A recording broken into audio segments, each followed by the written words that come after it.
सभी का fact Tech Shah के एक नए वीडियो में। अगर आप भी यूपी स्कॉलरशिप यानी कि उत्तर प्रदेश छात्रवृत्ति 2025-26 का फॉर्म रिन्यूअल अर्थात नवीनीकरण करना चाहते हैं तो वीडियो को ध्यान से देखेंगे, सारी चीजों को समझेंगे। चाहे आप किसी भी क्लास के स्टूडेंट होंगे, चाहे आप किसी भी कोर्स के स्टूडेंट होंगे, जैसे कि यूजी, पीजी और डिप्लोमा के, अर्थात ऐसे के लिए BA, BSc, MA, MSc, BCom, MCom, DElEd, ITI, polytechnic, BTech, BEd, BTC, nursing, BCA, MCA, सभी के बारे में बात करेंगे कि आपको इस बार अपने स्कॉलरशिप का फॉर्म रिन्यूअल अर्थात नवीनीकरण कैसे करना है। स्टेप बाय स्टेप आपको सारी चीजें बताने वाला हूं, वीडियो को ध्यान से देखेंगे, सारी चीजों को समझेंगे।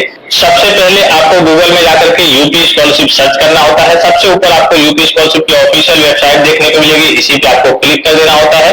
उसके बाद से आपके सामने कुछ इस प्रकार का इंटरफेस ओपन होकर आएगा। जब भी आप फॉर्म फिलअप करने आएंगे, यहाँ पर देखिए 3 डॉट का एक ऑप्शन देखने को मिल रहा होगा, ठीक है। इस वाले ऑप्शन पे आपको क्लिक करना है और यहाँ से आपको डेस्कटॉप साइट को इनेबल कर देना होता है। यहाँ पे अगर आप देखेंगे तो देखिए डेस्कटॉप साइट यहाँ पे इनेबल है, आपको भी यहाँ से डेस्कटॉप साइट को यहाँ पे इनेबल कर देना होता है। अगर आपका नहीं है तो, अगर आप मोबाइल फोन से इनेबल करने आ रहे हैं तो, ठीक है। उसके बाद देखिए आपके सामने कुछ इस प्रकार का इंटरफेस ओपन होकर आएगा। यहाँ पे देखिए एक स्टूडेंट्स का ऑप्शन आपको देखने को मिल रहा होगा। इसी स्टूडेंट्स वाले ऑप्शन पे क्या करना है, आपको क्लिक करना है। जैसे इस पे क्लिक करेंगे आपके सामने कुछ इस प्रकार का इंटरफेस ओपन होकर आएगा। यहाँ पे आपको नीचे को स्लाइड करके आना है, एक स्टूडेंट का ऑप्शन देखने को मिलेगा, इससे आपको कोई लेना देना नहीं है, आप रिन्यूअल करना है। फिर आपको लॉगिन फ्रेश का ऑप्शन देखने को मिलेगा, इससे भी आपको कोई लेना देना नहीं है, आपको रिन्यूअल करना है, नवीनीकरण करना है। इसी के नीचे स्लाइड करके आएंगे तो एक ऑप्शन आपको देखने को मिल जाएगा लॉगिन रिन्यूअल, ठीक है। 4 ऑप्शन आपको देखने को मिलेंगे। अब इसमें जो पहला ऑप्शन है वो क्लास 9th और 10th के बच्चों के लिए था। रिन्यूअल की बात करें तो क्लास 10th के बच्चों के लिए है। ये जो आपको दूसरा ऑप्शन दिख रहा होगा पोस्ट मैट्रिक स्टूडेंट्स, ये आपके क्लास 12th के बच्चों के लिए है। ये जो तीसरा ऑप्शन दिख रहा होगा post matric other than inter students, ये आपके यूजी, पीजी और डिप्लोमा के बच्चों के लिए, अर्थात ऐसे के लिए अगर आप कोई कोर्स कर रहे हैं 10th या फिर 12th पास करके, जैसे BA, BSc, MA, MSc, BCom, MCom, DElEd, ITI, polytechnic, BTech, BEd, nursing, BTC, BCA, MCA, LLB, जितने भी कोर्स हो गए सबके लिए तीसरा ऑप्शन होता है।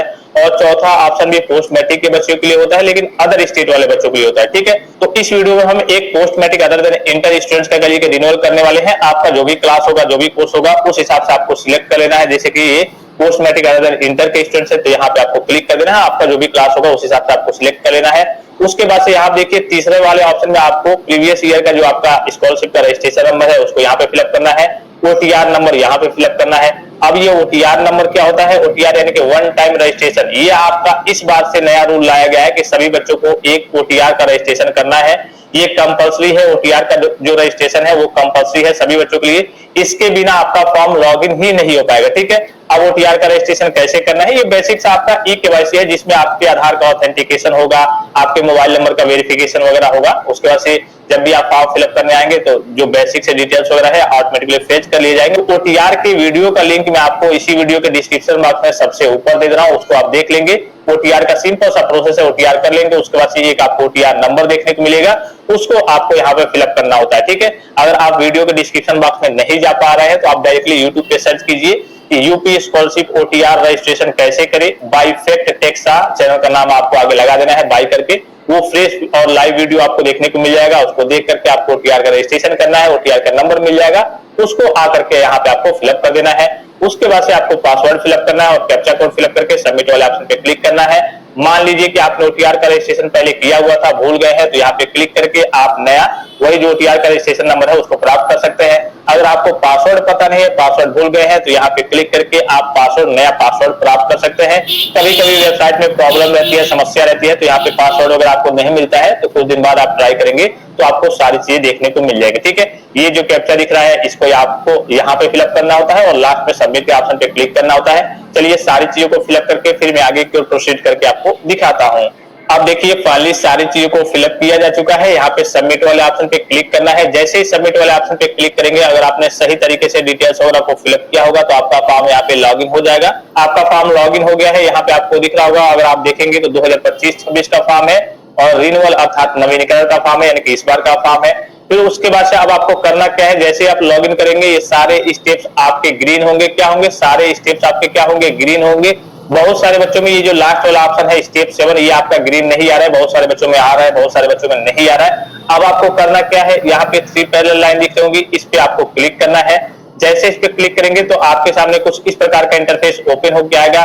सबसे पहले रजिस्ट्रेशन करें, फिर प्रमाणीकरण हेतु आधार नंबर डालें, फिर मोबाइल नंबर सत्यापन हेतु, फिर आपका आय एवं जाति प्रमाणीकरण हेतु। यहाँ पे देखिए बच्चों के सामने क्या समस्या आ रही है, कि जिन बच्चों का पहले ही जैसे मान लीजिए फर्स्ट ईयर में उन्होंने फॉर्म को फिलअप किया हुआ था, अब रिन्यूअल करने वाले हैं, तो उनका जो इनकम सर्टिफिकेट है वो एक्सपायर हो गया है। अब एक्सपायर के केस में आपको क्या करना है, तो आपको कुछ नहीं करना है, उसी इनकम सर्टिफिकेट के बेस पे आपका पैसा चला आता है जब तक आप उस कोर्स में पढ़ाई करते रहते हैं। जब आप किसी नए कोर्स में जाएंगे, फॉर्म फिलअप करेंगे, तब आपको चेंज करना होता है, चेंज करने का मौका भी आपको नहीं मिलता है। दूसरी समस्या बच्चों के सामने क्या आती है कि हमने अपने नाम का इनकम सर्टिफिकेट दे दिया है, जबकि लग किसके नाम का रहा है, आपके गार्जियन के नाम का, अर्थात आपके माताजी या फिर पिताजी के नाम का। अगर आपके माता पिता नहीं है तो जिस भी अभिभावक अर्थात जिस भी गार्जियन के यहाँ आप रहते होंगे, जैसे नाना नानी, दादा दादी, चाचा चाची, जिस भी अभिभावक के यहाँ आप रहते होंगे, उनके नाम का ही इनकम सर्टिफिकेट आपको लगाना है, अपने नाम का आपको नहीं लगा। अगर आपने अपने नाम का लगा दिया था भूल करके और पिछली बार आपका पैसा चला आया था या फिर नहीं आया था, तो आप कॉलेज में बात कर लेंगे। जब भी आप डॉक्यूमेंट जमा करेंगे वो खुद ही आपसे मांगेंगे कि हाँ, आप अपने नाम का इनकम सर्टिफिकेट मत जमा कीजिए, आप अपने गार्जियन के नाम का अर्थात आप अपने अभिभावक के नाम का इनकम सर्टिफिकेट ला करके दीजिए, तो वही आपको जमा करना है। उसके बाद से ये सारे वेरिफिकेशन आपके हो गए होंगे ऑलरेडी, ये पहले से ही, ठीक है। एक ऑप्शन जो था सब जिसमें आपके फॉर्म वगैरह फिलअप होते थे, नवीनीकरण आवेदन पत्र को संशोधित करें, जिसमें आपकी कुछ गलती वगैरह हो जाती थी, गत वर्ष के प्राप्तांक, पूर्णांक, आपका कहिए कि जो परसेंटेज वगैरह होता है, सारे डिटेल्स वगैरह, एडमिशन की डेट वगैरह, फीस वगैरह, यहाँ से ही सारे काम वगैरह होते थे, यहाँ से ही सारी चीजें फिलअप होती थी। अब क्या हुआ है, जो नया सिस्टम आया है विभाग की ओर से क्या किया गया है कि आपको कुछ भी रिन्यूअल में भरने का मौका नहीं मिलेगा। आपको लॉगिन, सबसे पहले आपको ओटीआर करना है, ओटीआर करने के बाद से आपको फॉर्म को लॉगिन करना है, लॉगिन करने के बाद से आपको क्या काम करना है, बस इसका फाइनल प्रिंट निकालना है और जितने भी डॉक्यूमेंट्स है और इस 3 पेज का जो ये आपका प्रिंट आउट निकलेगा, इसको लेकर के आपको कॉलेज में सबमिट करना है। तो अब आपको क्या करना होगा, यहाँ पे इसी में आप सबसे नीचे की ओर अगर आप स्लाइड करके आएंगे तो एक ऑप्शन आपको देखने को मिल जाएगा, देखिए, संस्था हेतु आवेदन प्रिंट करें, ठीक है। इसी वाले ऑप्शन पे आपको क्या करना होता है, क्लिक करना होता है। जैसे इस पे क्लिक करेंगे तो आपका जो फाइनल प्रिंट है वो देखने को मिल जाएगा, ठीक है।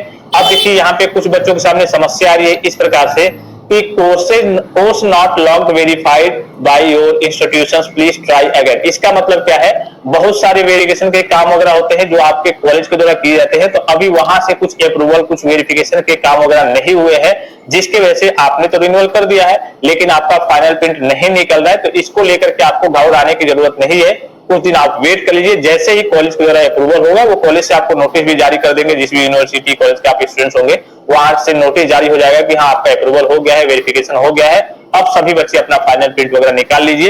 ये समस्या देखने को मिल रही है जब भी आप फाइनल प्रिंट निकालने आ रहे होंगे, बहुत सारे बच्चों का निकल रहा है, बहुत सारे कॉलेज वाले बच्चों का निकल रहा है, बहुत सारे कोर्स वाले क्लास वाले बच्चों का निकल रहा है, बहुत सारे बच्चों का नहीं निकल रहा है। क्यों नहीं निकल रहा है, क्योंकि उनका जो है वो कॉलेज से अप्रूवल और वेरिफिकेशन का काम अभी भी लटका हुआ है, अभी भी कंप्लीट नहीं हुआ है, जिसकी वजह से उनका फाइनल प्रिंट नहीं निकल रहा है। फॉर्म आपका सबमिट हो गया है, फॉर्म में सीधे तरीके से कहे तो फॉर्म में कुछ करना ही नहीं है, बस आप ओटीआर का रजिस्ट्रेशन कीजिए, फॉर्म को लॉगिन कीजिए और संस्था है तो आवेदन प्रिंट कीजिए। प्रिंट को लेकर के, डॉक्यूमेंट्स को लेकर के आपको कॉलेज में बस लास्ट डेट से पहले सबमिट करना होता है।